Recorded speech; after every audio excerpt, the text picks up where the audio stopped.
Welcome to True Crime Stories, the podcast where we explore the most fascinating and notorious crimes in history.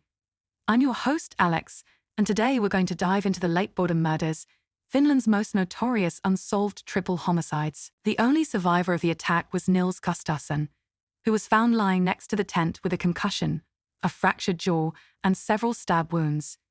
He claimed that he had seen a glimpse of the attacker, who was dressed in black and had bright red eyes.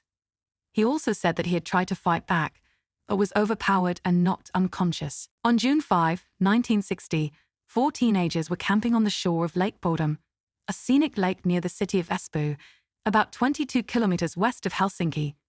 They were Maleb Björklund and Anja Mäki, both 15 years old, and their boyfriends Seppo Boisman and Nils Gustafsson, both 18 years old. They had pitched their tent on a small clearing by the water and were looking forward to a relaxing weekend in nature. But their peaceful getaway turned into a nightmare when an unknown assailant attacked them in the early hours of the morning. The killer stabbed and bludgeoned them through the fabric of their tent, leaving 3 of them dead and 1 severely injured. The motive and identity of the murderer remain a mystery to this day. The bodies of the other 3 victims were found inside the tent.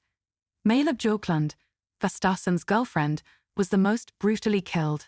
She was stabbed multiple times even after her death, and her body was partially undressed and moved on top of the tent. Anja Mäki and Seppo Boisman were also stabbed and beaten to death, but their bodies were left in their sleeping bags. The crime scene was discovered by a carpenter named Risto Siren around 11 am, who alerted the police. The police arrived at noon, but they made several mistakes that compromised the investigation. They did not secure or document the scene properly, and allowed people and animals to trample over the evidence. They also called in soldiers to help with the search for clues, but they found nothing. The murder weapons were never recovered, nor were some items that were missing from the campsite, such as the keys to the victims' motorcycles and Gustafsson's shoes. The police had no clear suspects or leads, and the case soon went cold. Over the years, various theories and rumors have emerged about who was behind the Lake Bodom murders. Some people speculated that it was a random act of violence by a passing stranger or a local vagrant. Others suggested that it was a planned attack by someone who knew or hated the victims. Some even believed that it was a ritualistic killing by a satanic cult or a Soviet spy. One of the most controversial theories was that Nils Gustafsson himself was the killer and that he had staged the scene to look like he was also a victim. Some evidence seemed to support this idea, such as his inconsistent statements, his lack of serious injuries compared to the others, and his strange behavior after the incident. In 2004, almost 44 years after the murders, Gustafsson was arrested and charged with killing his friends.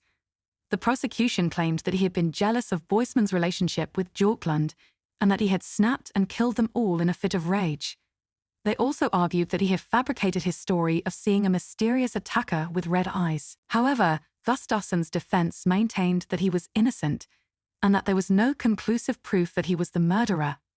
They pointed out that he had no motive or history of violence, and that he had suffered from trauma and memory loss due to the attack. They also questioned the reliability of the forensic evidence and witnesses that were presented by the prosecution. The trial lasted for 2 months and ended with Gustafsson being acquitted of all charges. The judge ruled that there was not enough evidence to convict him beyond reasonable doubt, and that there were too many gaps and contradictions in the case. Gustafsson walked free from court, but his reputation was tarnished by the accusations. The Lake Bodom murders remain unsolved to this day and are one of Finland's most infamous cold cases. They have inspired many books, films, documentaries, songs, and even a video game. They have also sparked debates and discussions among true crime enthusiasts and experts alike. Who killed Maleb Björklund, Anja Mäki, and Seppo Boisman on that fateful night in 1960? Was it Nils Gustafsson or someone else? And why did they do it? These are some of the questions that still haunt anyone who tries to unravel this mystery. That's all for today's episode of Unsolved Mysteries. I hope you enjoyed this chilling story of the Lake Bodom murders. If you like this podcast, please subscribe and leave a review. You can also follow us on social media and share your thoughts and feedback. Thank you for listening, and stay tuned for more Unsolved Mysteries.